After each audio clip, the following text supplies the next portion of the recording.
지난 2일 존 캐리 미 국무장관이요, 우리 고국의 어린이날을 앞두고 세월호 희생 학생들을 추도하는 특별 성명을 발표했죠.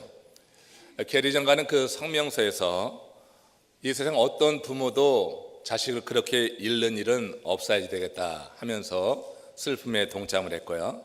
이어서 이 비극적인 순간에 우리는 우리 아이들이 얼마나 소중한 존재인지, 큰 선물인지 깨달아야 된다, 그렇게 강조를 했습니다. 우리 고국의 슬픔에 이렇게 동참하는 미국 정부의 이런 특별 성명을 보면서 감사한 마음이 들었고, 또 다른 한편 그런 생각이 들더라고요. 그 성명서를 읽는 가운데 아주 오래전에 광고 카피가 생각이 났습니다. 그게 뭐냐면, 개구장이라도 좋다, 튼튼하게만 자라다오 하는 그런 광고 카피. 이번 세월호 참사를 보면서 사실 여러분 곁에 있는 자녀들 얼마나 귀합니까?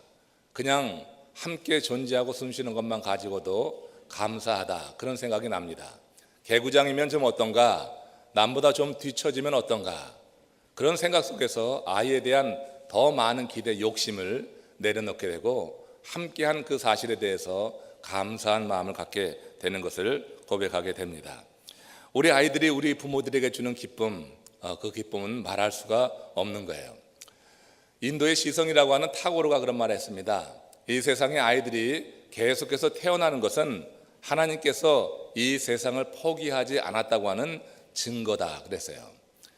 우리 생명을 주관하시는 하나님께서 이 세상에 생명을 내시는 것, 그 생명을 내시는 이유는 세상을 아직 포기하지 않았기 때문에, 그래서 우리는 아이들의 출생을 보면서 하나님의 은혜를 생각할 수 있어야 되겠다, 이런 생각을 하게 됩니다.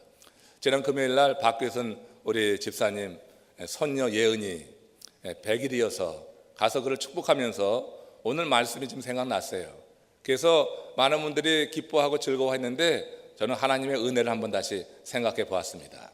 새로운 생명이 태어나고 건강하게 자라는 것, 하나님께서 이 세상을 아직 포기하지 않은 증거다. 여러분도 한번 그렇게 생각을 해보면은 우리 새 생명을 맞이하는 마음이 좀 다를 거다 생각이 듭니다. 그런데 여러분, 문제가 뭐냐면 하나님이 세상을 포기하지 않은 증거로 새로운 생명을 주셨는데 이 세상의 부모들이 그 아이들을 점점 우상화한다고 하는 거예요. 아이들이 부모에게 우상시되고 있는 것이 문제라고 하는 것입니다.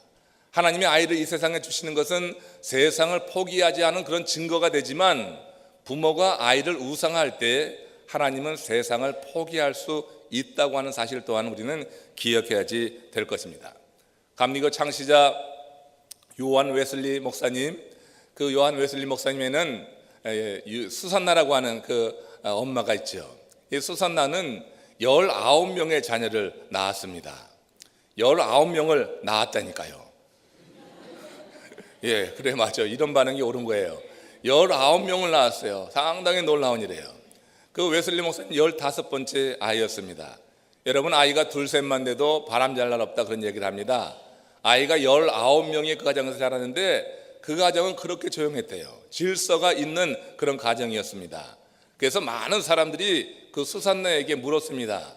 자녀 교육의 그 비결에 대해서 물었어요. 그때마다 수산나는 뭐라고 대답하냐면, 첫째는 성경입니다, 둘째는 채찍입니다, 이렇게 말했다고 하는 것입니다. 아이들이 성경 교육을 통하여서 하나님과 긴밀한 관계에 들어가도록 양육을 했고, 그 가르친 대로 살지 않을 때는 채찍을 들었다고 하는 거예요. 채찍을 들어서 가르친 교육대로 살아가도록, 그래서 매의 그 두려움을 아는 아이로 키웠다고 하는 것입니다. 수산나는 잠언서 22장 6절에 있는 말씀을 잘 이해하고 그대로 따라간 것이라 생각합니다. 함께 읽어봅니다. 마땅히 행할 길을 아이에게 가르치라. 그리하면 늙어도 그것을 떠나지 아니하리라. 여러분, 부모의 책임 중 하나가 아이에게 마땅히 행할 길을 가르치는 일이라고 하는 것입니다.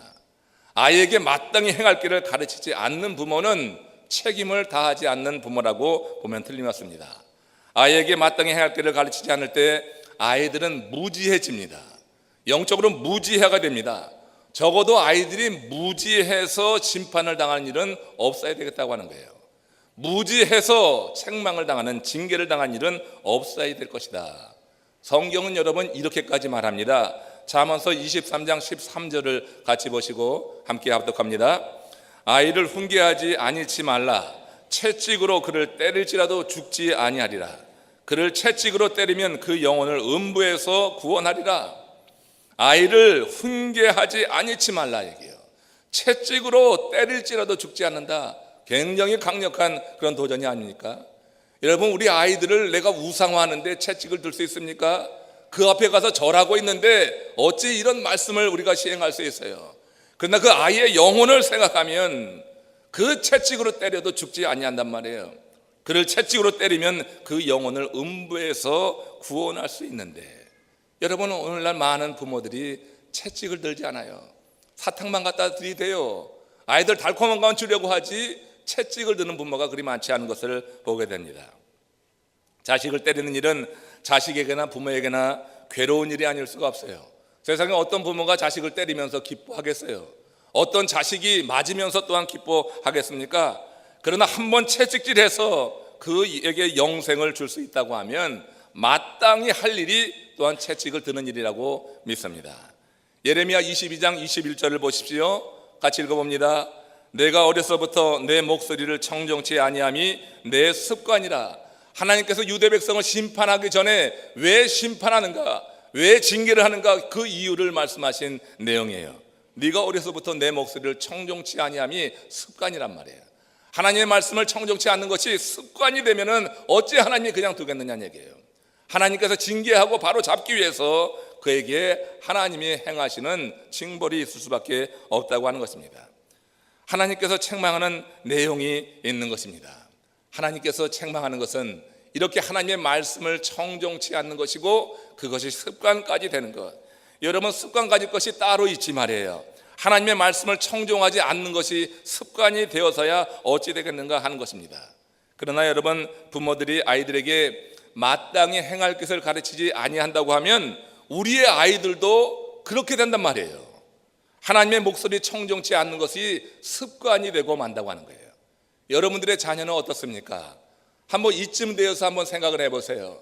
여러분의 자녀가 하나님의 말씀을 듣는 것을 여러분 귀담아 듣고 마땅히 행할 길을 행하고 있습니까? 아니면 하나님의 말씀을 듣지 않는 것이 습관이 되고 말았습니까? 우리의 자녀들은 부모를 보고 배우는 겁니다. 자녀를 책망하기 전에 내가 지금 하나님의 말씀 마땅히 행할 길 가운데 있는가, 그것을 살펴봐야지 되는 것이 우선돼야지 될 일이라고 보는 거예요. 여러분, 우리가 마땅히 행할 길 가운데 있지 않으면 하나님의 책망이 임하는 것입니다.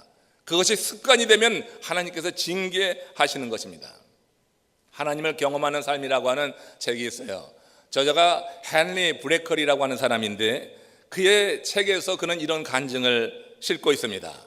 이 이야기와 관련해서 시사하는 바가 큰 그런 간증인데 이런 내용이에요. 한번 잘 들어보세요. 나는 3살짜리 아이를 둔 부부의 집을 방문한 적이 있습니다. 부부가 그 아이를 보고 이리온 하고 말할 때 그 아이는 언제나 반대편 방향으로 뛰어가곤 했습니다. 그런데도 그 부모와 할아버지 할머니는 책망을 하기는커녕 허허 아주 귀엽죠 하고서는 웃고 마는 것이었습니다. 하루는 그 아이가 앞마당에서 놀고 있었습니다. 대문은 열려 있었고 아이는 2대의 차가 주차된 사이에서 뛰어놀고 있었습니다. 그때 차가 오는 것을 본 엄마가 아이에게 얘야 이리온 하고 급히 소리쳤습니다. 그런데 그 아이는 엄마를 향해서 방긋 웃으면서 평상시대로 반대 방향으로 뛰어갔습니다. 그러다가 막 달려오는 그 차로 뛰어들게 되었고 아이는 현장에서 죽었습니다. 그것이 제가 처음으로 집례한 장례식이었습니다. 헨리 브래커리 목사님이 자신이 최초로 장례한 그런 장례식의 일화를 이렇게 전했어요. 여러분, 아이로 인해서 눈에서 피눈물 나는 것을 원치 않는다고 하면 마땅히 행할 길을 오늘 가르치시기를 주의 이름으로 축원합니다. 하나님의 말씀이 이리온 하면 그리 가야죠. 자기의 고집을 가지고 저리 가면은 큰일 나는 거란 말이에요. 하나님의 말씀이 이리 하라 하면 해야죠. 자기의 생각대로 임의로 하다가는 큰일 나는 것을 알아야지 되는 거예요. 그들이 하나님의 말씀을 따르지 않을 때 채찍을 들 수 있는 용기 있는 부모님 되시기를 축원합니다. 아이가 우상이 되면은 채찍을 들 수가 없어요. 그러나 그 아이의 영혼을 생각한다고 하면은 우리는 마땅히 채찍을 들어서라도 아이를 바로 양육해야 될 줄로 믿습니다. 여러분, 그 길을 가르치기 위해서 정말로 필요하다고 하면은 채찍을 드는 부모가 정말 좋은 부모라고 하는 거예요. 아이를 너무너무 어려워하는 가정이 많이 있습니다. 너무너무 어려워해서 오기야 금이야 키워보지만 그 아이로 인하여서 부모의 눈에서 피눈물 날 때 많이 있는 것을 봅니다. 여러분, 우리가 채찍을 들어서라도 아이를 바로 잡을 수 있다고 하면은 그 아이가 음부에 떨어지는 것을 보는 것보다는 낫다고 하는 거예요. 그러게 여러분들의 허락하신 자녀들, 하나님이 주신 선물입니다. 여러분, 하나님이 여러분들을 보고 맡기신 하나님의 선물이에요. 이 자녀들 여러분들이 책임지고 양육할 그와 같은 의무가 있는 것을 아셔서 그 아이들에게 정말 마땅히 행할 바를 가르치는 믿음의 부모 될 수 있기를 주님의 이름으로 축원합니다. 우리 부모들이 아이들에게 마땅히 가르쳐야 될 것은 진리의 말씀이어서 요한삼서 1장 4절에 보면은 이런 말씀이 있습니다. 같이 읽습니다. 내가 내 자녀들이 진리 안에서 행한다 함을 듣는 것보다 더 즐거움이 없도다. 자, 요한 사도는 부모의 참 기쁨으로 자녀들이 진리에 따라 행한다는 소식을 듣는 것이다. 자, 여러분들이 여러분들의 자녀에게 들려오는 소식을 듣는데 그 자녀들이 진리에 따라 행한다는 소식을 들을 때 정말 여러분들이 참 기쁨이 있습니까? 여러분, 우리 가운데 과연 몇 명이나 얼마나 많은 분들이 우리 자녀들이 진리 안에 행하는 모습을 보고 진심으로 기뻐하느냐는 얘기예요. 혹 여러분, 다른 사람들에게 피해를 주더라도 부를 쌓을 수만 있다면 오케이다 하는 부모님 안 계십니까? 어떻게 해서든지 부를 쌓고 부자가 되고 출세하고 하면 됐지 하는 그런 마음에서 진리 안에 행하지 않더라도 눈 감아주고 그거 잘했단 말이야, 그렇게 살다가는 사회에서 뒤처진다, 이렇게 양육하는 그런 부모는 없습니까? 여러분, 의외로 그런 부모들이 많이 있는 것입니다. 묵인하는 것입니다. 최소한 묵인하고 그렇게 살아가도 아무런 책망도 못하는 그런 부모들이 많이 있는 이 시대에 우리가 살아가고 있습니다. 진리 안에 행한다고 하는 것이 얼마나 기쁜 소식인지, 우리 아이들이 말씀 안에 행한다고 하는 소식을 들을 때 그것이 여러분들에게 최고의 기쁨이 되시기를 주의 이름으로 축원합니다. 여러분, 그냥 어떻게 살든지 말이에요, 진리를 벗어나서라도 출세만 하면 됐다고 하는 그런 마음이 우리 부모들에게 있다는 얘기예요. 믿는 사람들의 마음 가운데도요, 가만히 들여다보면요, 진리 가운데 있지 않아도 자기 마음대로 살아도 남들보다, 다른 자식보다 조금 앞서가면 그걸 자랑하는 부모들이 오늘도 있다는 얘기를 여러분 아십니까? 정말 여러분은 한심스러운 일이고 부끄러운 일이에요. 아이들에게 마땅히 행할 길을 가르치지 못하는 부모들이 얼마나 많이 있는지 모릅니다. 저는 여러분들의 자녀들이 진리 안에 행하는 그런 소문을 듣는 그런 귀한 자녀 되기를 축원합니다. 정말 우리의 자녀들이 다 나가 있습니다. 이제 여러분, 우리 남부 플로리다 지역에 사는 우리들은 우리 자녀들이 멀리 나가서 정말 보고 싶어도 잘 나가 보지 못하고 만나고 싶어도 만나지 못하는 상황에 처할 때가 많이 있습니다. 눈에서 멀어진 것입니다. 이제 잔소리 가지고 되질 않습니다. 그 아이들에게 마땅히 행할 길을 가르치지 않으면 그 아이들이 진리 안에서 행하지 않냐고 자기의 마음대로 행하는 것이에요. 주께서 이리 오라고 하는데 저리 가는 것입니다. 그러다 그 영혼이 파멸되는 그런 일들을 우리는 보면서 가슴 칠 때가 오는 거예요.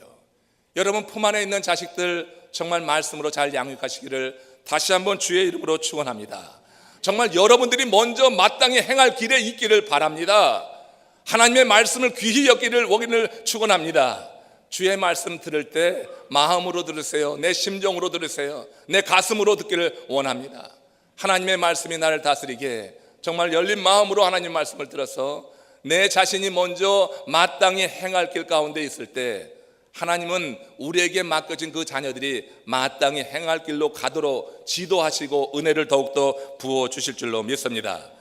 여러분, 이런 어리석은 부모는 되지 맙시다. 제가 전도자 시절에 새학기가 됐는데 교회 장로님이 저를 찾아오셨어요.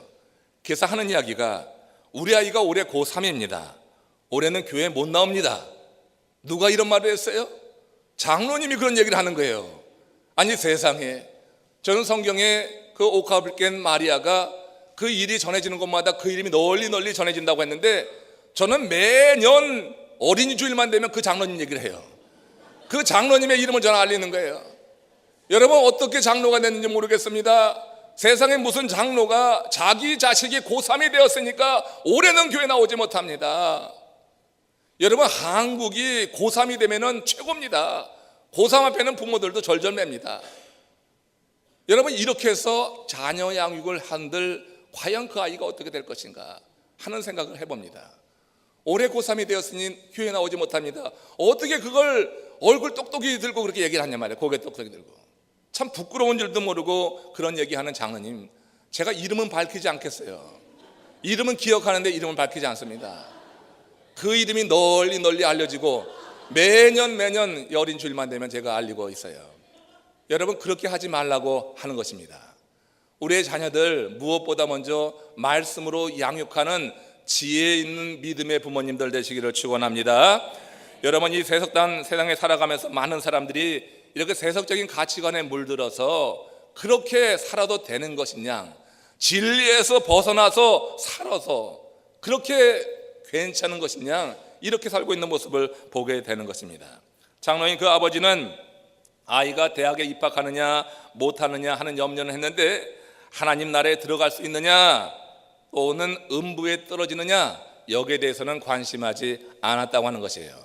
그 아이가 생명을 얻는가 아니면 멸망하는 것인가, 영적으로 이런 부분에 대해서 관심을 두지 않았다고 하는 것입니다. 오늘 본문에 보면은 정말 어려서 마땅히 행할 길을 잘 지도받아서 인생의 격한 풍랑 속에서도 믿음으로 승리하고 위대한 인생의 그런 승리자가 된 요셉의 이야기를 볼 수가 있습니다. 본문 말씀은 야곱이 임종을 앞두고 12아들을 축복하던 중에 요셉에게 주신 그런 말씀입니다. 유대인들에게 그 아버지가 임종을 앞두고 자녀들을 축복하는 것은 굉장히 중요한 의식과 같은 것입니다. 그때 이 야곱이 그 아들 요셉에게 축복하는 거예요. 여러분 보세요. 야곱은 하나님께서 베푸시는 영적인 축복을 그야말로 필사적으로 구했던 사람이 야곱입니다. 야곱은 그 복에 대해서 별 관심이 없었던 그 형에게 팥죽 한 그릇을 가지고 장자권을 먼저 샀습니다. 합리적으로 거래한 거예요. 그 장자권을 샀어요. 그리고 그 아버지 이삭으로부터 장자의 축복을 받기까지 야곱은 필사적이었던 것을 여러분 아시지요? 그에게 영적인 축복은 집을 떠나서 타향살이 하면서 고된 삶을 하는 대가를 지불하고 살아도 얻을 만한 가치가 있는 것이었어요. 야곱은 이 영적인 축복에 대해서 그런 관심, 그런 생각을 갖고 있었어요. 그렇기 때문에 그가 그렇게 사랑했던 아내 라헬이 요셉을 낳았을 때 그 요셉을 어떻게 키웠을지 우리가 상상할 수가 있는 거예요. 여러분, 자신이 가장 사랑하는 아내 그 라헬이 첫째로 요셉을 낳았을 때 그 아들이 얼마나 사랑스럽습니까? 세상의 부모는 가장 사랑하는 자녀에게 자신이 가장 귀하게 여기는 것을 주게 돼 있는 거예요. 그러니까 여러분, 이 야곱은 요셉에게 채석옷만 입힌 것이 아니라 실제로 그 영적인 복에 대해서 알려주면서 그 마음에 마땅히 행할 길을 분명히 심어 주었는 줄로 믿습니다. 가장 귀한 것을 그 아들의 심령에 심어 주었다고 하는 것이에요. 야곱은 요셉이 어려서부터 하나님의 말씀에 따라 살도록 바로 그 길을 지도한 것이에요. 나는 요셉이 인생의 그 격한 경랑 속에서 침몰하지 않았던 그 이유를 바로 야곱의 가르침에서 찾는 것입니다. 요셉이 어려서부터 아버지로부터 배운 그 하나님의 말씀이 요셉을 지켜 주었다고 하는 거예요. 그 말씀은 그로 하여금 마땅히 행할 길로 이끌었고 그 모진 인생의 시험을 이기고 마침내 우뚝 서도록 도와주었다고 하는 것이에요. 그런 요셉에게 야곱이 마지막 숨을 거두기 전에 이런 축복을 했던 것입니다. 창세기 49장 22절 같이 읽습니다. 요셉은 무성한 가지 곧 샘 곁에 무성한 가지라 그 가지가 담을 넘었도다. 여러분, 굉장히 풍성한 복 아닙니까? 샘 곁에 무성한 가지는 생각만 해도 아주 풍성한 느낌이 드는 것입니다. 야곱이 요셉에게 이렇게 축복한 데는 이유가 있었다고 하는 것이에요. 요셉의 생애를 보면은 이미 말씀드렸지만 어린 시절부터 그 생이 마칠 때까지 요셉은 하나님 편에 가까이 서서 하나님과 함께하는 생활을 한 것을 알 수가 있습니다. 그는 사망의 음침한 골짜기를 지날 때가 있었습니다. 그 형들이 팔아버렸습니다. 인신매매했습니다. 그것은 마치 사망의 음침한 골짜기를 지난 것과 같았을 것입니다. 그러나 그 사망의 음침한 골짜기를 지나는 그런 상황 속에서도 하나님의 가르침과 위로를 기대하면서 살았어요. 그는 그 사망의 음침한 골짜기 속에서도 절대 영적으로 메마르질 않았다고 하는 것입니다. 형제로부터 인신매매당하는 그런 슬픔을 여러분 아십니까?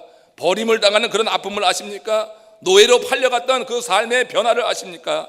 무고한 고함으로 죄인이 되었을 때 그때도 그는 영적으로 메마르지 않았어요. 그의 삶의 뿌리가 바로 항상 진리의 샘에 박혀 있었기 때문이라고 하는 것입니다. 오늘 본문에 보면 야곱은 요셉이 겪었던 지난날의 그 어려움을 시적으로 잘 표현을 했습니다. 창세기 49장 23절 24절에서 이렇게 표현을 합니다. 같이 읽습니다. 활 쏘는 자가 그를 학대하며 적개심을 가지고 그를 쏘았으나 요셉의 활은 도리어 굳세며 그의 팔은 힘이 있으니 이는 야곱의 전능자 이스라엘의 반석인 목자의 손을 힘입으니라. 그러니까 요셉은 그 숱한 난관을 여호와 하나님의 손에 붙잡혀서 이겨냈다고 하는 거예요. 그가 여호와 하나님의 손에 붙잡힐 수 있었던 것은 어려서부터 그 마땅한 길로 행하는 교육을 받았기 때문이라고 하는 거예요. 여러분, 우리가 요셉이 당한 그런 환난, 그런 어려움을 겪는다고 하면 우리도 그럴 수 있을까? 여러분, 의문이 들지 않습니까? 근데 요셉은 어려서부터 그 말씀 교육을 철저히 받아서 그런 인생의 경랑을 지나면서도 그는 하나님의 손을 놓지 않았다고 하는 것이에요. 하나님께서 그 손을 붙잡을 때 요셉은 그런 난관을 이기고 인간 승리를 이루어낼 수 있었다고 하는 거예요. 그 후에 요셉이 더욱 큰 나무로 자랐습니다. 그 무성한 가지가 그 삶의 지경을 넘어서 뻗쳐나가기 시작했어요. 그래야 해서 그는 그와 함께하는 모든 사람들로 하여금 그 가지의 열매를 맛보게 했습니다. 여러분, 성경에 보면 보디발 장군의 가정이 요셉을 통하여서 복을 받잖아요. 애굽 나라의 감옥의 전업과 채수들이 그 요셉을 통하여 복을 받습니다. 바로 왕과 온 애굽이 바로 그 큰 가뭄 중에서 요셉 때문에 가뭄을 이기고 복을 받게 됩니다. 나가서 기근에 허덕이던 모든 민족이 이스라엘뿐만 아니라 모든 민족이 요셉을 통하여 복을 받는 거예요. 샘 곁에 무성한 가지였던 요셉입니다. 샘 곁에 무성한 가지였던 요셉, 그것이 담장을 넘어서 멀리 그리고 넓게 그와 함께하는 많은 사람들에게 뻗어나가서 복을 나누어 주었다고 하는 거예요. 야곱은 요셉이 하나님의 도우심으로 계속해서 이처럼 복의 근원이 되라 하는 그런 의미에서 이렇게 축복합니다. 창세기 49장 25절입니다. 같이 읽습니다. 내 아버지의 하나님께로 말미암았나니 그가 너를 도우실 것이요 전능자로 말미암았나니 그가 내게 복을 주실 것이라. 위로 하늘의 복과 아래로 깊은 샘의 복과 젖 먹이는 복과 태의 복이로다. 자, 요셉의 삶은 그 샘의 뿌리를 둔 그런 삶이어서 거기에서 무성한 가지가 나와서 이 가지가 담장을 넘었다는 얘기예요. 자기의 삶의 지경을 넘어갔다고 하는 얘기예요. 그래서 많은 사람들을 돕는, 많은 사람들에게 유익하게 하는 그런 열매를 나누는 삶이 되었는데, 앞으로의 삶도 그와 같이 계속해서 모든 사람들에게 복을 나누는 복의 근원이 될지라. 그래서 하늘의 복과 아래로 깊은 샘의 복, 그 태의 복까지 너를 통하여서 이루어지리라, 이렇게 선포하고 축복하는 기도를 듣게 됩니다. 여러분, 이렇게 어려서부터 마땅히 행할 길로 행하는 그런 삶을 살게 될 때 부모로부터 멀리 떨어졌어요. 십수년을 떨어져서 그렇게 타지에서 정말로 거친 인생을 사고 정말 힘든 역경 가운데 있었지만 요셉은 하나님을 떠나지 않았어요. 마땅히 행할 길을 그가 지도받았기 때문에 그는 그런 인생의 경랑 속에서도 믿음으로 승리하면서 나중에는 인생 반전을 이루죠. 총리까지 되어지는, 그래서 많은 사람을 유익하게 하는 그런 삶을 누리게 됩니다.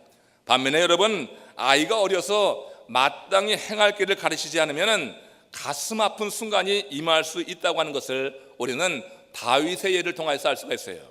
다윗은 정말 누구나 다 인정하는 위대한 왕임에는 틀림없습니다. 그러나 다윗은 자녀 교육에는 실패했던 것 같습니다. 그는 자녀에게 마땅히 행할 바를 제대로 가르치지 못했습니다. 그래서 아들 때문에 가슴을 치는 일을 당하게 됐습니다. 그 아들 가운데 압살롬이 있습니다. 압살롬의 이름의 뜻은 압사할롬이라고 하는 것입니다. 이 압살롬이라고 두 아들이 있는데 그 압살롬이 아버지를 반역해서 구테타를 일으키는 것이에요. 이 다윗이 한때 왕궁을 떠나서 그 몸을 피하는 수모까지 겪어야지 됐습니다. 그러나 압살롬은 결국 하나님의 심판을 받게 되죠. 그는 다윗의 군대와 전쟁을 하던 중에 도망을 치게 되다가 그 머리카락이 나무에 걸려가지고 그때 요압 장군에 의해서 죽게 됩니다. 압살롬은 아름다움의 상징이고 자랑으로 여겼던 바로 그것 때문에 비참한 죽음을 맞이하게 되었던 거예요. 근데 여러분, 반역자 반란자 압살롬이 죽었다는 소식을 들은 다윗의 반응이 어땠습니까? 그는 못되게 굴더니 종래는 죽었구나, 죄값이지, 이랬습니까? 그러지 않았습니다. 내 아들 압살롬아, 내 아들 압살롬아, 차라리 내가 내 대신 죽었으면 좋을 뻔하였다. 그 아들이 자신을 반역했지만, 자신의 눈에서 피눈물 나게 했지만, 그래도 이게 부모의 마음 아니겠어요? 내가 너를 대신해서 죽었으면 더 좋았을 텐데.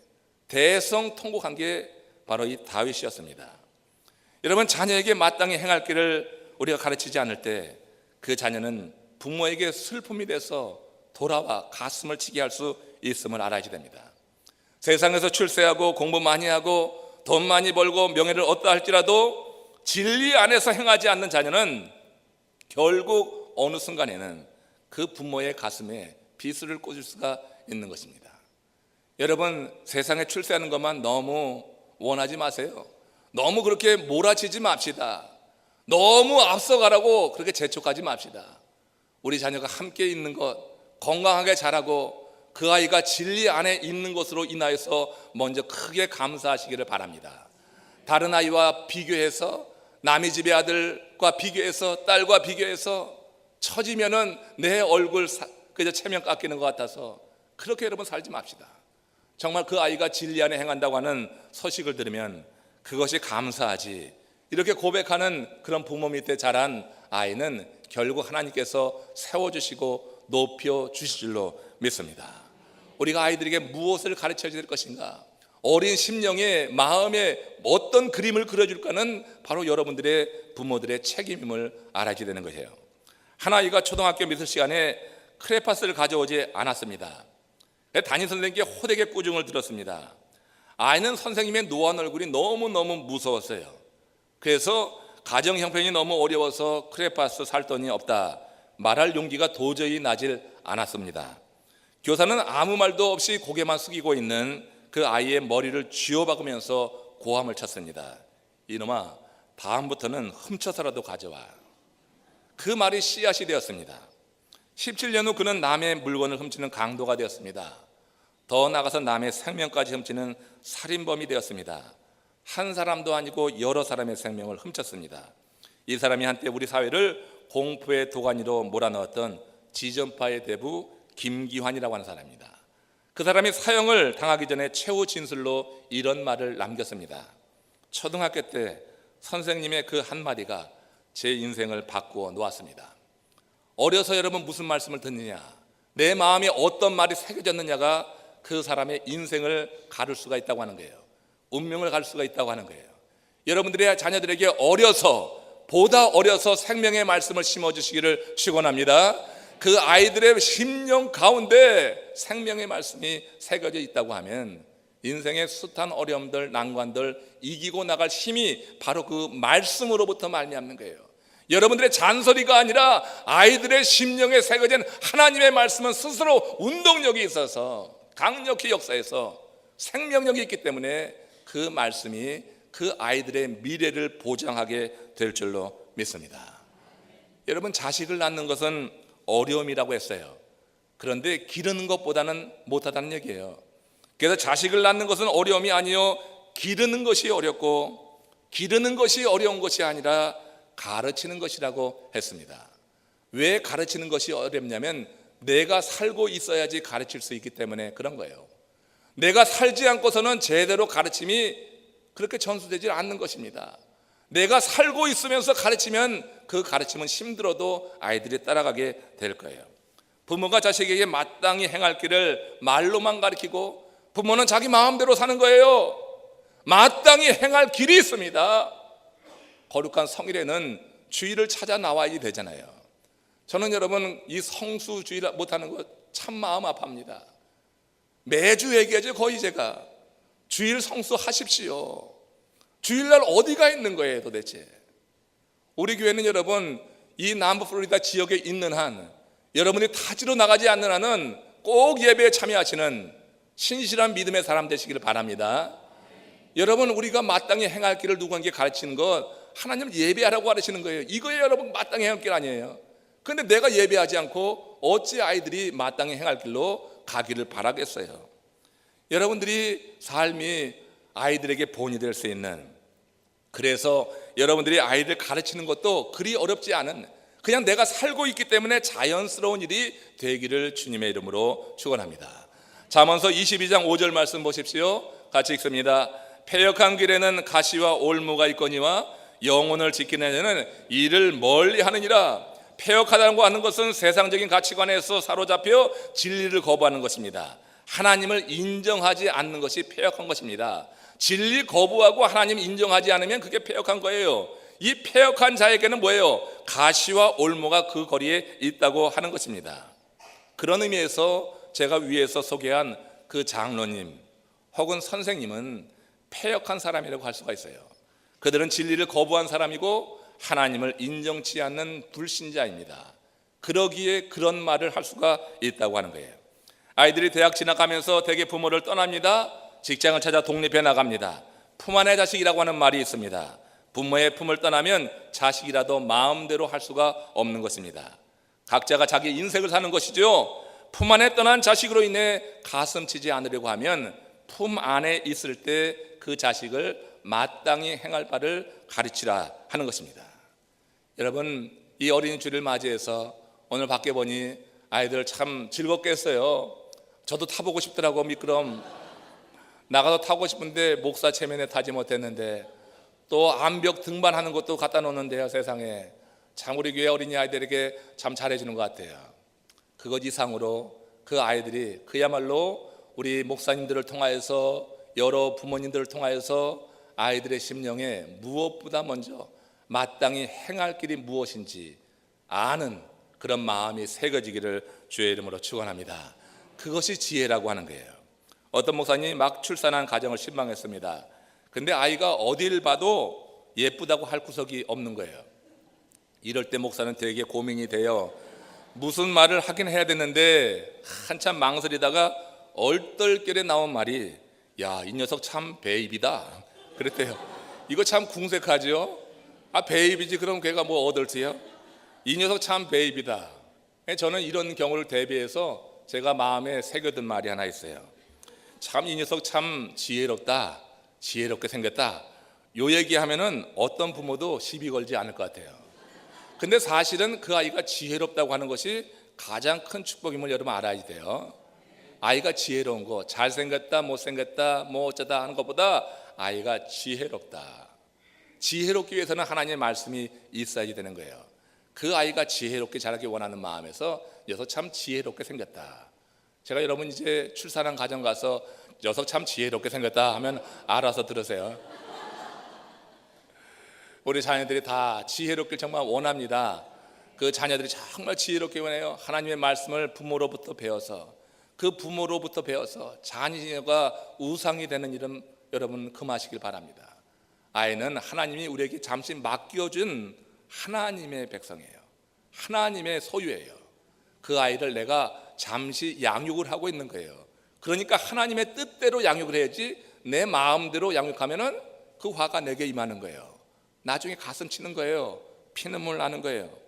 요셉이 일찍이 아버지 스라에서 말씀을 배웠습니다. 야곱은 요셉에게 마땅히 행할 길을 어려서부터 가르친 것입니다. 그 교육이 요셉의 인생 큰 풍랑 속에서 요셉을 지켜주온 것이다. 요셉은 우상숭배가 만영한 그 이방 땅에서 노예로 죄수로 살아가면서도 항상 하나님과 동행했지요. 형제에게 배반당하고 충성스럽게 일한 주인에게 배반당하고 동료 죄수에게 배반당했지만 요셉은 하나님 신앙을 결코 포기하지 않았어요. 그건 하나님은 절대 나를 배반하지 않는다. 할렐루야. 하나님은 절대 여러분들을 배반하지 않으셔요. 우리가 하나님을 떠나지 하나님은 절대 우리를 떠나는 법이 없어요. 하나님은 배반하지 않는다. 그래서 어떤 상황 속에서든지 하나님을 포기하는, 신앙을 포기하는 일은 없었다고 하는 거예요.